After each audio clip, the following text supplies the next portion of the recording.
Well, let's talk to Rina Shah, a political strategist and commentator and former Republican presidential campaign advisor. Rina, good to see you. Welcome. Two elderly men who sometimes struggle to stay on message. No notes in this debate, no bathroom breaks. How do you think these candidates will prepare? Well, certainly a test of endurance this will be, and I'd be lying if I said that wasn't part of the calculation and part of the prep to get to where they are going to be tonight.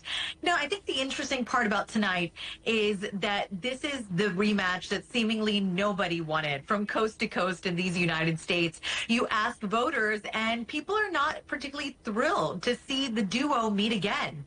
But that is what makes tonight's debate very different. Traditionally, we've been able to see newcomers.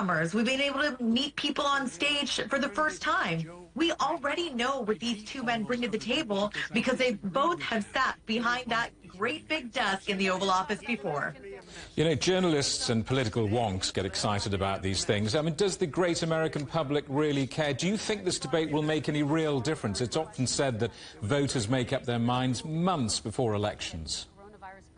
Well, that's been the talk up until now, and that would be conventional wisdom, is that because these two men are very well known, not only to their bases, but to also this independently minded, undecided voter that is out there in particularly 7 or 6 swing states, depending on which ones we're talking about. You know, Joe Biden seems to be faring well, for example, in the Rust Belt states, while Donald Trump tends to have a greater following in those Sun Belt states. So I'm talking about for Joe Biden, we're talking about Michigan, Wisconsin, places like that. And for Trump, again, Arizona, Nevada, Georgia is where he tends to have a greater following and a better sense of support is what I'm talking about here. But back to what makes this matchup on a debate stage so interesting is that we will be looking at the two oldest candidates we've ever seen for president try to sell to the American public an idea of how they can make our lives better over the next 4 years.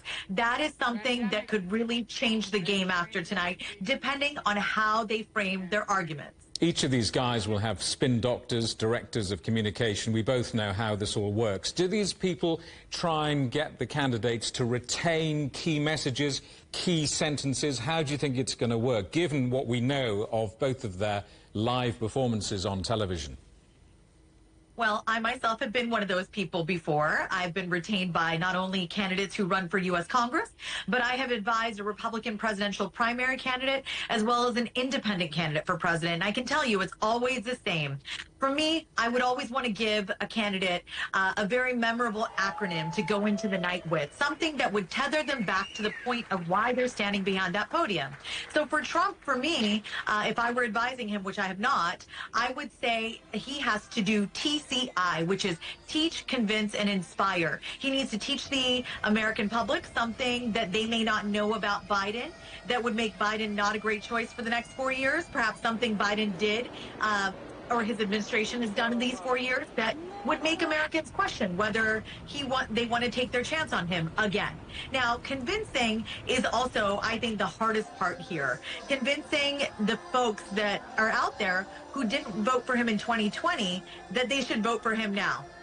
Again, a very tall order. And then lastly, inspire. We all know that the base will turn out to support these two candidates on the Democrat side, on the Republican side, but inspire those people who were planning to stay home to get off the sidelines and vote for him. That is what Trump really needs to do, especially because he's had a chance in the White House before. That's what makes this entire thing so unique.